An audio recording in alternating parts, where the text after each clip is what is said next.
باب ما یذکر فی السکین، چھری کا استعمال. حدثنا عبد العزیز بن عبد اللہ قال حدثني ابراہیم بن سعد عن ابن شہاب عن جعفر بن عمرو بن امیۃ الضمری عن ابیہ قال رأیت النبی صلی اللہ علیہ وسلم یأکل من کتف، کہ نبی صلی اللہ علیہ وسلم گوشت کھا رہے تھے. کس کا؟ کتف، شانے کا. یحتز منہا، چھری سے کاٹ رہے تھے اس کو. ثم دعی الی الصلاۃ، پھر آپ کو نماز کے لیے بلایا گیا. فصلی، تو آپ نے نماز پڑھی. ولم یتوضا، اور آپ نے وضو نہیں کیا. یعنی گوشت اگر اونٹ کا نہ ہو، دوسرا گوشت ہو، تو اس کے کھانے کے بعد وضو نہیں ٹوٹتا اور براہ راست کلی کر کے نماز پڑھی جا سکتی ہے. اور دوسری بات یہ کہ اگر گوشت یا کوئی سخت چیز کھانے کے لیے چھری کانٹے کا استعمال کر لیا جائے تو حرام نہیں یا ممنوع نہیں، یعنی کھانے کو اگر لوہا لگ جائے تو کوئی حرج نہیں. حدثنا ابو الیمان اخبرنا شعیب عن الزہری وزاد فالقى السکین. دوسری روایت میں آتا ہے کہ آپ صلی اللہ علیہ وسلم نے چھری کو ڈال دیا. القا یعنی پھینک دیا. باب ما قیل فی قتال الروم، رومیوں کے ساتھ جنگ کرنے کا بیان. رومی جو تھے وہ اصل میں کرسچنز تھے. یہاں پر ایک بات یہ بھی ذہن میں آتی ہے کہ کرسچنز اللہ کو بھی مانتے ہیں، رسولوں کو مانتے ہیں، کتابوں کو مانتے ہیں، سب کو مانتے ہیں سوائے نبی صلی اللہ علیہ وسلم کے. تو ان کے ساتھ کیا معاملہ کیا جائے گا؟ کیا ان کے ساتھ جنگ کرنے کی اجازت ہے یا نہیں؟ اور اگر جنگ کریں تو کیا وہ گناہ کی بات تو نہیں؟ حدثني اسحاق بن يزيد الدمشقي حدثنا يحيى بن حمزة قال حدثني ثور بن يزيد عن خالد بن معدان ان عمير بن الاسود العنسي حدثه انه اتى عبادة بن الصامت وهو نازل في ساحل حمص. یہاں پر عمیر بن اسود انسی کہتے ہیں کہ وہ عبادہ بن صامت صحابی کے پاس گئے، اور عبادہ اس وقت کہاں تھے؟ وهو نازل، انہوں نے پڑاؤ ڈالا ہوا تھا یا ٹھہرے ہوئے تھے. فی ساحل حمص، حمص ایک شہر کا نام ہے سیریا میں، اس کے ساحل پر. وَهُوَ فِي بِنَاءٍ لَهُ، اور وہ ایک مکان میں اترے تھے. وَمَعَهُ أُمُّ حرام، اور ان کے ساتھ ان کی اہلیہ ام حرام بھی تھیں. یہ قصہ پیچھے بھی گزر چکا ہے، یہاں تھوڑی سی تفصیل ہے کہ وہ ایک جگہ پر ایک گھر میں رہ رہے تھے. قال عمیر کہتے ہیں فحدثتنا ام حرام، تو اس گھر میں ام حرام نے ہمیں حدیث بیان کی. انہا سمعت النبی صلی اللہ علیہ وسلم، کہ انہوں نے نبی صلی اللہ علیہ وسلم کو فرماتے ہوئے سنا. یقول، آپ فرما رہے تھے اول جیش من امتی یغزون البحر، پہلا لشکر میری امت میں سے جو سفر کرے گا سمندر کا یا جہاد کرے گا سمندری. قد اوجبوا، انہوں نے اپنے اوپر واجب کر لی. کیا؟ جنت، یعنی جنتی ہیں. قالت ام حرام کہتی ہیں قلت یا رسول اللہ انا فیہم، میں نے پوچھا اللہ کے رسول صلی اللہ علیہ وسلم میں ان میں ہوں گی؟ قال انت فیہم، آپ نے فرمایا تم انہی میں ہو.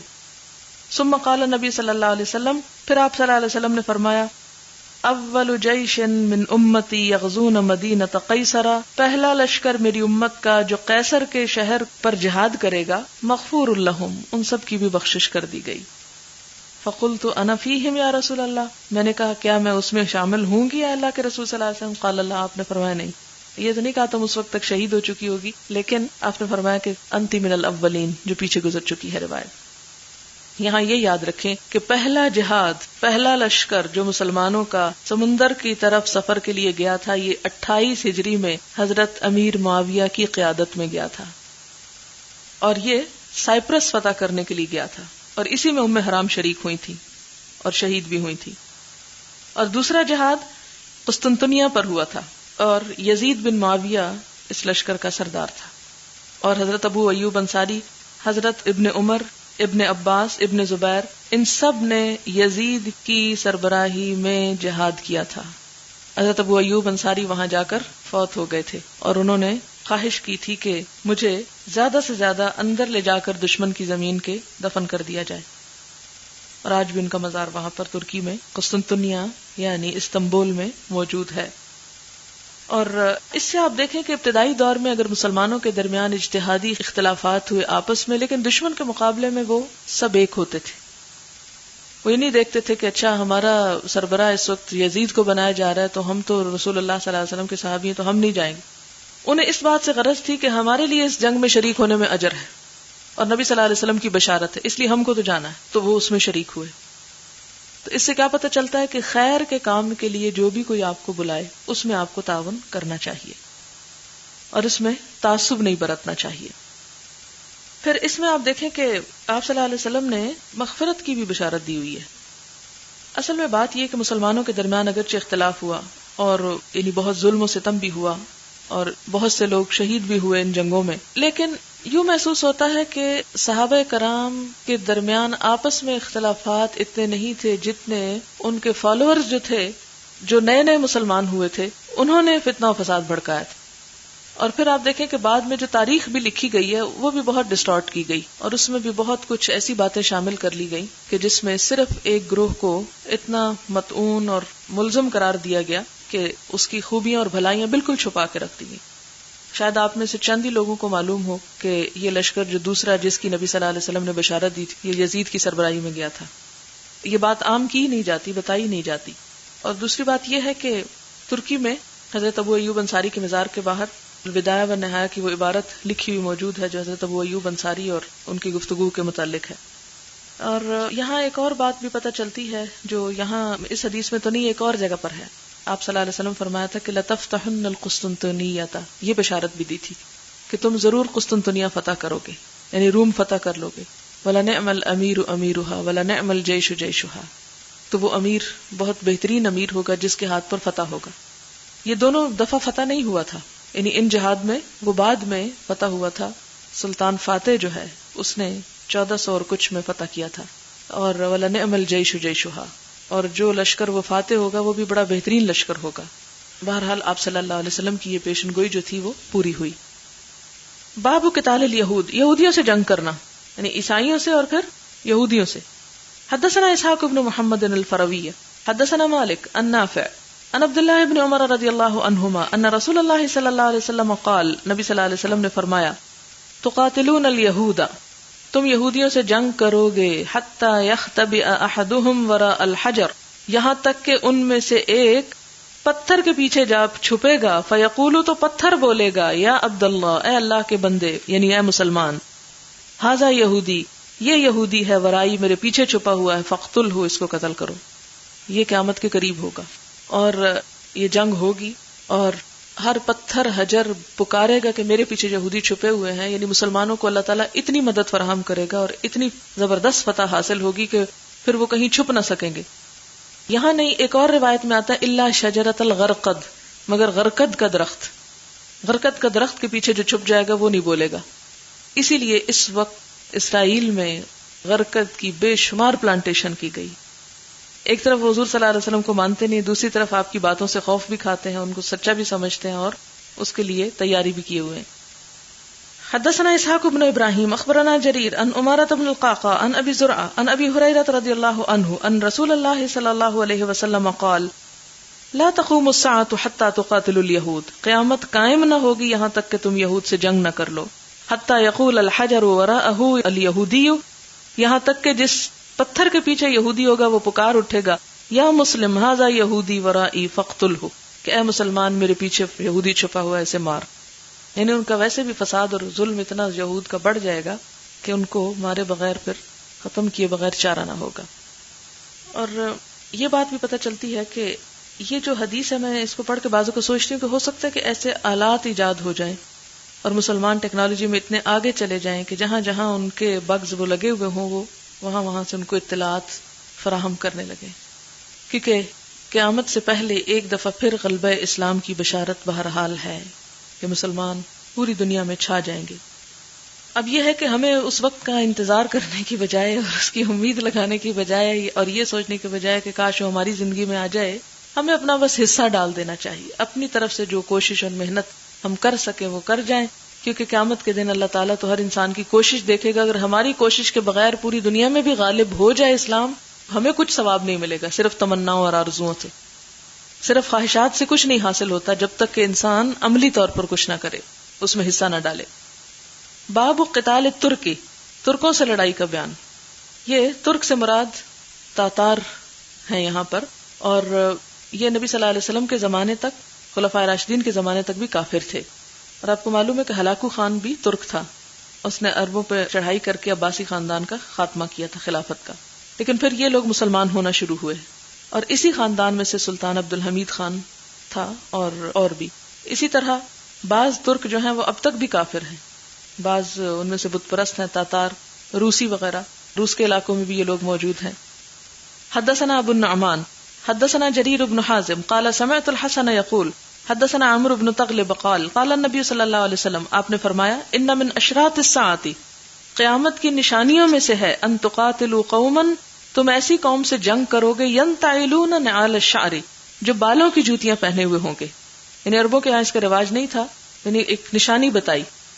وان من اشراط الساعۃ، اور قیامت کی نشانیوں میں سے ہے ان تقاتلوا قوما، کہ تم جنگ کرو گے ایسی قوم سے اراد الوجوہ، جن کے چہرے چوڑے ہوں گے، کأن وجوہہم المجان المطرقۃ، گویا کہ ان کے چہرے ڈھالے ہیں چمڑا جمی ہوئی، یعنی چوڑے نقش و نگار والے، یعنی ان کے ناک بھی چپٹے ہوں گے، آنکھیں چھوٹی ہوں گی اور چوڑے منہ ہوں گے.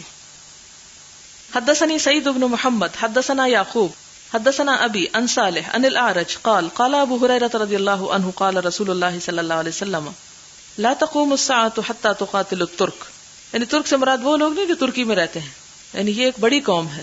صغار الاعین، قیامت نہیں آئے گی جب تک کہ تمہاری جنگ نہ ہو جائے گی اتراک سے جن کی آنکھیں چھوٹی ہوں گی، حمر الوجوہ، سرخ چہروں والے، یعنی رنگ سرخی مائل ہوں گے، ذلف الانوف، چپٹے ناک والے، موٹی ناک والے، کأن وجوہہم المجان، گویا کہ ان کے چہرے ڈھالے ہیں، المطرقۃ، چمڑا لگی ہوئی. ولا تقوم الساعۃ، اور قیامت نہ آئے گی حتی تقاتلوا قوما، یہاں تک کہ تم جنگ کرو اس قوم سے نعالہم الشعر، جن کے جوتے بالوں کے بنے ہوئے ہوں گے. میں یہ سوچ رہی تھی کہ ہو سکتا ہے کہ بالوں سے مراد وول ہو اور وولن ساکس ہوں، اللہ ہی بہتر جانتا، لیکن میں ایسے ہی اپنے سوچ رہی تھی کہ اس سے کیسی جوتے مراد ہوں گے. اور ابھی تو دنیا نے بہت ترقی کرنی ہے، معلوم نہیں کیا کیا ہوگا. لیکن نبی صلی اللہ علیہ وسلم کی یہ صداقت پر دلیل ہے یہ ساری پیشن گوئیاں کہ آپ صلی اللہ علیہ وسلم نے علم غیب کے ذریعے نہیں بلکہ وحی کے ذریعے آنے والے حالات کے بارے میں بہت کچھ ہمیں خبر دی. باب قتال الذین ینتعلون الشعر، ان لوگوں سے لڑائی کا بیان جو بالوں کی جوتیاں پہنتے ہیں.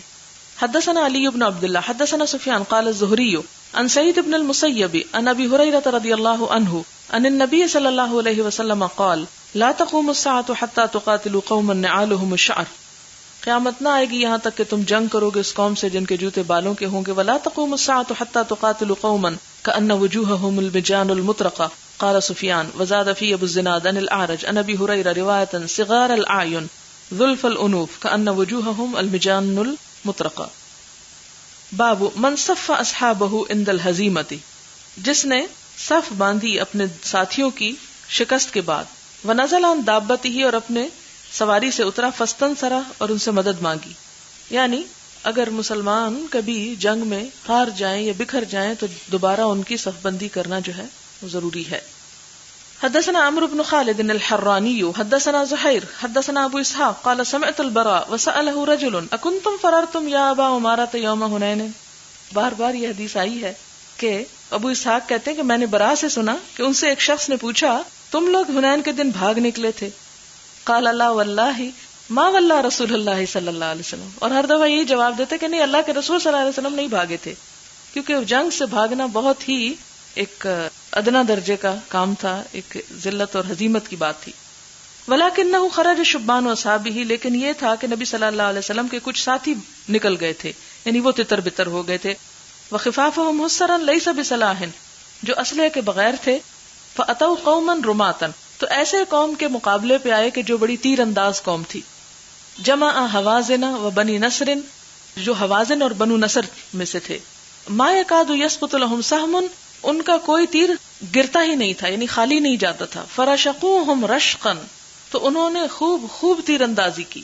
رشقوہم رشقا ما یکادون یخطئون، اور ان کا کوئی نشانہ خطا نہیں جاتا تھا، یعنی خطا ہوتا ہی نہیں تھا کوئی نشانہ. ایسے تیر اندازی کی کہ کوئی تیر خالی نہیں جاتا تھا. فاقبلوا هنالک النبی صلی اللہ علیہ وسلم، اور مسلمان آئے وہاں نبی صلی اللہ علیہ وسلم کے پاس. وهو علی بغلۃ البیضاء، اور آپ اپنے سفید خچر پر سوار تھے. وابن عمہ ابو سفیان بن الحارث بن عبد المطلب یقود به، اور آپ کے چچا زاد بھائی ابو سفیان بن حارث بن عبد المطلب اس کی باگ تھامے ہوئے تھے. فنزل واستنصر، تو اس پر آپ اپنے خچر سے اتر پڑے اور آپ نے مدد مانگی، یعنی اللہ تعالیٰ سے دعا کی. ثم قال انا النبی لا کذب، میں اللہ کا نبی ہوں، اس میں کوئی جھوٹ نہیں. انا ابن عبد المطلب. ثم صف اصحابہ، پھر اپنے ساتھیوں کی دوبارہ صف جمائی اور اس سے ایک طرح سے دوبارہ ایک جنگ کی، اور مسلمان پھر اس میں جیتے. اور آپ کو معلوم ہے کہ بے شمار قیدی اس میں ہاتھ آئے تھے اور بہت سا مال غنیمت بھی، اور پھر یہ لوگ مسلمان بھی ہو گئے تھے اور انہوں نے آ کے اپنے قیدی چھڑوانے کی درخواست بھی کی تھی. باب الدعاء علی المشرکین بالہزیمۃ والزلزلۃ، مشرکوں اور کافروں کے لیے بدعا کرنا کس چیز کی؟ بالہزیمت، شکست کی، والزلزلۃ، اور ان کے قدم ہلنے کی. زلزلہ یہاں مراد ارتھ کوئک نہیں بلکہ قدموں کا ہلنا ہے.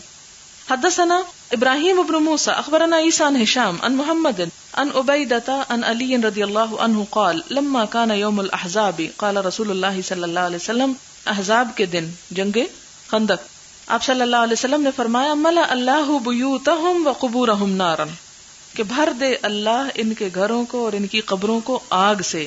شغلونا عن صلاۃ الوسطی، انہوں نے مشغول کر دیا تھا ہم کو درمیانی نماز سے، ہی غابت الشمس، یہاں تک کہ سورج غروب ہو گیا، یعنی ہماری عصر کی نماز چھٹ گئی.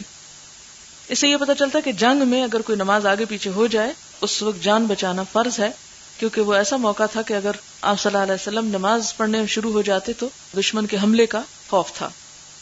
حدثنا قبیصۃ حدثنا سفیان عن ابن ذکوان عن الاعرج عن ابی ہریرہ رضی اللہ عنہ قال کان النبی صلی اللہ علیہ وسلم یدعو فی القنوت، نبی صلی اللہ علیہ وسلم قنوت کی دعا میں یوں فرماتے تھے اللہم انج سلمۃ بن ہشام، اے اللہ سلمہ بن ہشام کو چھڑا دے، نجات دے. اللہم انج الولید بن الولید، اللہم انج عیاش بن ربیعہ، اے اللہ ولید بن ولید اور عیاش بن ربیعہ کو رہائی دے.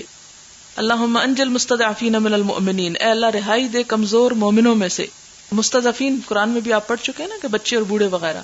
اللہم اشدد وطأتک علی مضر، اے اللہ پکی کر دے، سخت کر دے اپنی پکڑ مضر پر. اللہم سنینا، اے اللہ قحط بھیج، کسنی یوسف، جیسے یوسف علیہ السلام کی مدد کے لیے قحط بھیجا تھا ان کی قوم پر. یعنی یہ دشمنوں کے لیے. اور آپ کو معلوم ہے کہ جب انہوں نے خاص طور پہ مسلمانوں کے لوگ پکڑ لیے تھے اور مار ڈالے تھے تو اس پر آپ صلی اللہ علیہ وسلم نے ان کے لیے دعائے قنوت میں ایک روایت میں 40 دن اور ایک میں اس سے زیادہ کا ذکر آتا ہے.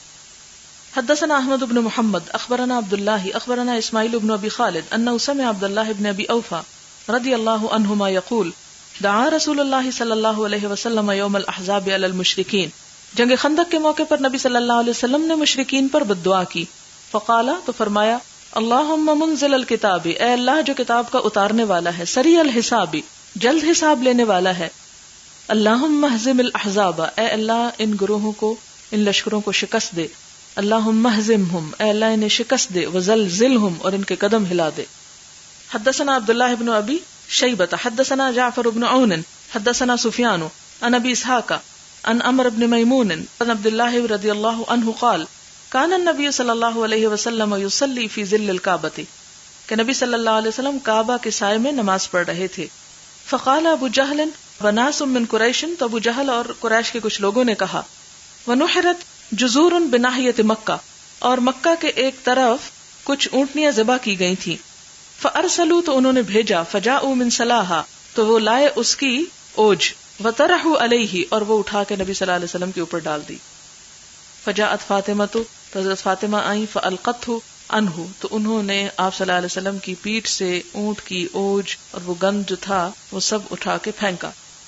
فقال اللہم علیک بقریش، تو اس موقع پر آپ صلی اللہ علیہ وسلم نے قریش کو بددعا دی اور کہا اے اللہ تجھ پر ہے قریش، یعنی تیرے ذمہ ہے ان سے نبٹنا. اللہم علیک بقریش، اللہم علیک بقریش 3 مرتبہ. اس سے ایک اور بات پتہ چلتی کہ جس دعا میں انسان یہ چاہے کہ اس کی زیادہ آہوزاری ہو اس کو بار بار دہرائے. اللہم علیک بقریش لابی جہل بن ہشام وعتبۃ بن ربیعہ، اور آپ نے نام لیے ابو جہل کا، عتبہ بن ربیعہ کا، شیبہ بن ربیعہ والولید بن عتبہ وابی بن خلف وعقبۃ بن ابی معیط. قال عبداللہ فلقد رأیتہم فی قلیب بدر قتلا، کہ جن جن پر آپ نے بددعا کی تھی میں نے ان سب کو بدر کے کنویں میں مرا پڑا دیکھا.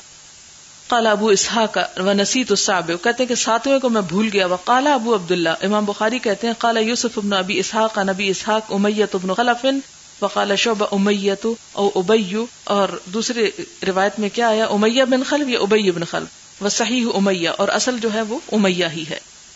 حدثنا سلیمان بن حرب حدثنا حماد عن ایوب عن ابن ابی ملیکۃ عن عائشہ رضی اللہ عنہا ان الیہود دخلوا علی النبی صلی اللہ علیہ وسلم، کہ یہود نبی صلی اللہ علیہ وسلم پر داخل ہوئے. فقالوا السلام علیکہ، انہوں نے آپ کو یعنی سلام کیا لیکن الفاظ میں بددعا تھی.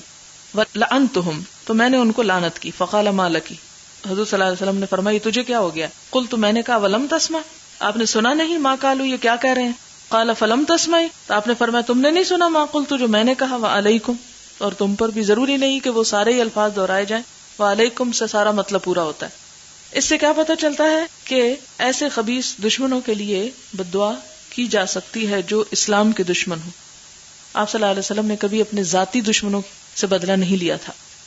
باب هل يرشد المسلم اہل الکتاب او يعلمهم الکتاب، کیا مسلمان راہ دکھائے اہل کتاب کو یا انہیں سکھائے کتاب؟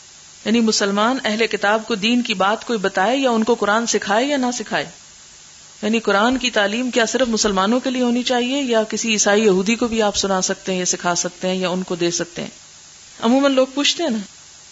حدثنا اسحاق اخبرنا یعقوب ابن ابراہیم حدثنا ابن اخی ابن شہاب عن امہ قال اخبرنی عبید اللہ ابن عبد اللہ ابن عتبۃ ابن مسعود ان عبد اللہ ابن عباس رضی اللہ عنہما اخبرہ ان رسول اللہ صلی اللہ علیہ وسلم کہ نبی صلی اللہ علیہ وسلم نے کتب الی قیصر قیصر روم کی طرف خط لکھا. وقال اور کہا فإن ولیت اگر تو نے منہ موڑا فإن علیک اسم العریسیین تو تم ہی پر گناہ ہوگا تیری رعایا کا. عریسیین رعایا کے لیے غریب رعایا کا، یعنی تیری غریب رعایا کا وبال بھی تجھ پر ہوگا.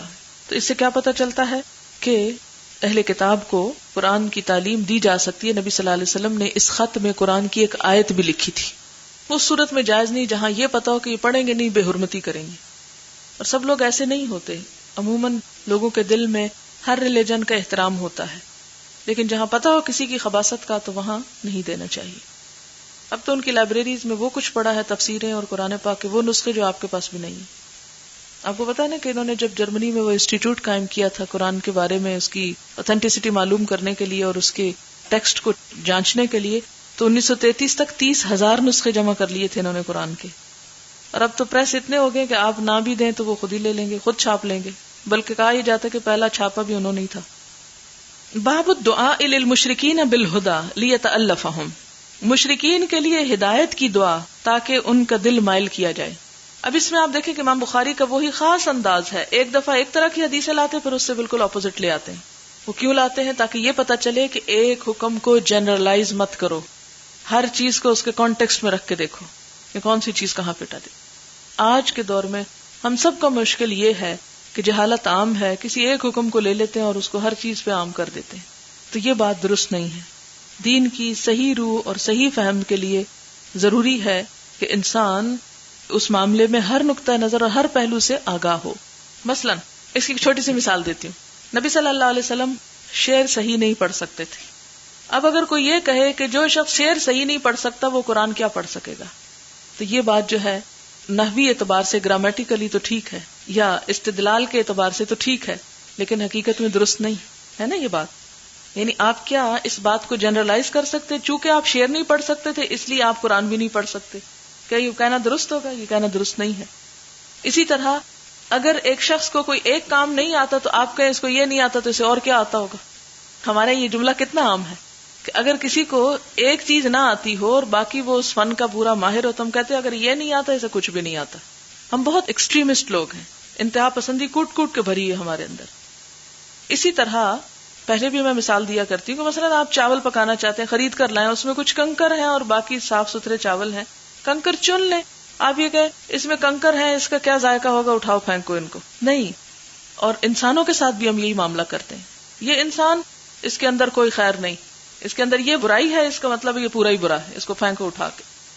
اور اس طریقے پر مسلمان قوم بالکل ترقی نہیں کر سکتی. اور جو کچھ ہو رہا ہے اس لیے ہمارے یہاں کوئی سسٹم ڈیولپ ہوتا ہی نہیں. ایک آتا ہے ایک کو لے آتا ہے، دوسرا آتا ہے وہ اسے اٹھا پھینکتا ہے، اچھاڑ پچھاڑ ہو رہی ہے ہر طرف، جس کی وجہ سے کوئی بھی کام صحیح طریقے پر نہیں ہوتا. اس میں اور بھی وجوہات ہیں، امانت داری نہیں، دیانت نہیں، محنت نہیں. لیکن اس میں ایک فیکٹر یہ بھی ہے کہ ہم کسی کی ایک غلطی دیکھ لیتے ہیں، ایک برائی دیکھ لیتے ہیں اور اس کو جنرلائز کر کے اس کو بالکل ٹوٹلی شیطان قرار دے دیتے ہیں. اور کسی کی ایک بھلائی دیکھ دے تو اس میں مر مٹتے اور کہتے ہیں یہ تو بالکل فرشتہ ہو گیا، اس میں تو کوئی خامی اب ہو سکتی نہیں اور ہونی بھی نہیں چاہیے. تو میں ہمیشہ یہ کہتی ہوں کہ کوئی انسان نہ تو فرشتہ پیدا کیا گیا اور نہ شیطان پیدا کیا گیا. انسان فرشتے اور شیطان کے درمیان کی چیز ہے. اور یہ ضرور ہے کہ کسی کے اندر اچھائیاں زیادہ ہوتی ہیں، کسی کے اندر برائیاں زیادہ ہوتی ہیں. لیکن اگر آپ دنیا میں زندہ رہنا چاہتے ہیں، کام کرنا چاہتے ہیں، تو اس میں دوسروں کی برائیوں کو نظر انداز کرتے ہوئے اچھائیوں سے فائدہ اٹھا لیں. مثلا آپ کسی چیز کو دیکھتے ہیں کہ ایک دیوار کو دیکھتے ہیں اس کے اوپر کوئی گندگی لگی ہوئی ہے، تو آپ اسی کو کیوں فوکس کیے جا رہے ہیں اور باقی جو صاف ستھری چیز ہے اس کو کیوں نہیں دیکھتے؟ اسی طرح عام روزمرہ زندگی میں مثلاً اگر آپ نے کوئی پھل کھانا ہے، مثلاً آپ چاہتے ہیں کہ آپ آم کھائیں، تو اب آپ کہیں کہ اچھا آم لوں کہ نہ، اس میں گٹلی بھی ہوگی چھلکا بھی ہوگا. میرے خیال میں گٹلی اور چھلکے کا وزن جو ہے نا گردے سے زیادہ ہے، اور ہوتا ہے زیادہ، اس لیے میں تو آم نہیں خرید رہی. کوئی فائدہ ہے آم خریدنے کا؟ اتنا سا تو کوڑا بن جائے گا اس کا. اگر آپ یہی طریقہ زندگی میں اختیار کیے رکھیں تو کہیں بھی کوئی خیر بھلائی کا کام کر ہی نہیں سکتے. تو یہ انتہائی ضروری ہے. اسی لیے آپ دیکھیں کہ امام بخاری اور قدیم علماء کا یہی طریقہ تھا، اور یہی وجہ تھا کہ اسلام پھلا پھولا اور اسلام میں وسعت ہوئی اور بڑھا آگے، اور زیادہ سے زیادہ دین کو فائدہ پہنچا. اب کیا ہوتا ہے کہ وہ سمٹتے سمٹتے وہ بخیل والی بات کہ وہ ہلکے اتنے سکڑ گئے، تعصب اتنے زیادہ ہو گئے، دل اتنے تنگ ہو گئے، بخل اتنا بڑھ گیا ہے کہ اس سے باہر نکلنے کا کوئی سوال ہی پیدا نہیں ہوتا. تو امام بخاری کا طریقہ یہ ہے کہ ایک طرف وہ لائے ہیں احادیث کہ جس میں آپ نے بددعا کی، اور دوسری طرف لائے ہیں کہ بددعا نہیں، ہدایت کی دعا دی. تو اس سے کیا پتہ چلتا ہے کہ بددعا صرف ان موقعوں پر دی کہ جہاں ان سے دشمنوں سے شدید خطرہ تھا اور ان کے ہدایت کی کوئی گنجائش نہیں، اور ان سے یہ ڈر ہے کہ وہ مسلمانوں کو ملیہ میٹ کر دیں گے. اور جہاں یہ اندازہ تھا کہ ان لوگوں کو اگر ہدایت کی بات بتائی گئی یا ان کی تالیف قلب کی گئی، ان کو دعا دی گئی تو یہ اسلام کے لیے فائدہ مند ہوں گے، تو آپ نے وہاں پر دعا دی. باب الدعاء للمشرکین، مشرکین کے لیے دعا کرنا، بالہدا ہدایت کے لیے، تألفہم تاکہ ان کو الفت دلائی جائے. حدثنا ابو الیمان اخبرنا شعیب حدثنا ابو الزناد ان عبد الرحمن قال قال ابو ہریرہ رضی اللہ عنہ قدم طفیل بن عمرو الدوسی واصحابہ علی النبی صلی اللہ علیہ وسلم فقالوا یا رسول اللہ. ہوا یہ کہ ابو ہریرہ رضی اللہ تعالیٰ عنہ کہتے ہیں کہ طفیل بن عمرو الدوسی اور اس کے ساتھی نبی صلی اللہ علیہ وسلم کے پاس ہے، کہنے لگے یا رسول اللہ ان دوسا عصت و ابت، کہ دوس قبیلے نے نافرمانی کیا، انکار کیا، فدعوا اللہ علیہا، آپ ان پر اللہ تعالیٰ سے بددعا کیجئے. فقیل ہلکت دوس قال اللہم اہد دوسا وأت بہم، تو لوگوں نے کہا آپ دوس ہلاک ہوئے، کہ یہ بددعا کروانے لگے تو اب ہوئے ہلاک وہ. لیکن آپ نے ان سب کے خیال اور توقعات کے برعکس کیا فرمایا؟ اللہم اہد دوسا، اللہ دوس کو ہدایت دے، وأت بہم، اور ان کو لے آ میرے پاس، یعنی مسلمان بنا. باب دعوت الیہود والنصارى، یہود و نصارہ کو کس طرح دعوت دی جائے یعنی تبلیغ کی جائے. وعلی ما یقاتلون علیہ، اور کس بات پر ان سے جنگ کی جائے. یعنی کتنی زبردست بات ہے کہ کون سی چیزیں ہیں کہ جب آپ جنگ کر سکتے ہیں اور کون سی چیزیں کہ جب آپ ان کو تبلیغ کریں گے، کون سے مواقع. وما کتب النبی صلی اللہ علیہ وسلم الی کسری و قیصر، اور نبی صلی اللہ علیہ وسلم نے جو کسری و قیصر کو لکھا، والدعوت، اور ان کو دعوت دی یعنی اسلام کی، قبل القتال، جنگ سے پہلے، یعنی لڑائی سے پہلے آپ کیا کریں؟ ان کو اسلام کی تعلیم دیں. جب وہ مان جائیں تو ٹھیک، اور اگر نہ مانے اور دوسروں کے اسلام کی راہ میں رکاوٹ ہو تو پھر ان کے ہاتھ توڑیں. حدثنا علی بن الجعد اخبرنا شعبۃ عن قتادۃ قال سمعت انس رضی اللہ عنہ یقول لما اراد النبی صلی اللہ علیہ وسلم ان یکتب الی الروم قیل لهم انهم لا يقرؤون کتابا، کہ جب ارادہ کیا نبی صلی اللہ علیہ وسلم نے کہ لکھیں روم کی طرف یعنی خط، تو آپ سے کہا گیا انہم لا یقرؤون کتابا، وہ خط نہیں پڑھتے، الا ان یکون مختوما، مگر یہ کہ وہ مہر لگا ہوا ہو. فاتخذ خاتما من فضة، تو آپ صلی اللہ علیہ وسلم نے چاندی کی انگوٹھی بنائی یعنی مہر کے طور پر. فکأنی انظر الی بیاضہ، راوی کہتے ہیں کہ مجھے اس انگوٹھی کی سفیدی جو ہے اب بھی یوں نظر آ رہی ہے. فی یدہ، آپ کے ہاتھ میں ہے. ونقش فیہ، اور آپ نے اس پر نقش کروایا محمد رسول اللہ، کہ محمد اللہ کے رسول ہیں، یعنی ساتھ ڈیزگنیشن بھی ہے آپ کا. حدثنا عبداللہ ابن یوسف حدثنا اللیث قال حدثني عقیل عن ابن شہاب قال اخبرني عبید اللہ ابن عبد اللہ ابن عتبہ ان عبد اللہ ابن عباس اخبرہ ان رسول اللہ صلی اللہ علیہ وسلم بعث بکتابہ الى کسری، نبی صلی اللہ علیہ وسلم نے اپنا خط کسری کو بھیجا. فامرہ ان يدفعوا الى عظیم البحرین، آپ نے حکم دیا کہ وہ اسے بحرین کے بادشاہ کی طرف لے جائے. یدفع عظیم البحرین الی کسری، اور بحرین کا جو گورنر ہے وہ یا حاکم جو ہے وہ لے جائے کسری کی طرف. فلما قرأوا کسری، جب کسری نے وہ خط پڑھا، خرق، اسے پھاڑ ڈالا. فحسبت ان سعید بن المسیب قال، میرا خیال ہے کہ سعید بن مسیب کی روایت میں آتا ہے قالا، کہتے ہیں کہ فدعا علیہم النبی صلی اللہ علیہ وسلم، کہ نبی صلی اللہ علیہ وسلم نے ان کو بددعا دی. ان یمزقوا کل ممزق، کہ وہ سب بھی پھاڑ ڈالے جائیں، پھاڑ ڈالا جانا، یعنی اللہ ان کو بھی برباد کر دے. سبحانک اللہم و بحمدک نشہد ان لا الہ الا انت نستغفرک و نتوب الیک. والسلام علیکم و رحمۃ اللہ وبرکاتہ.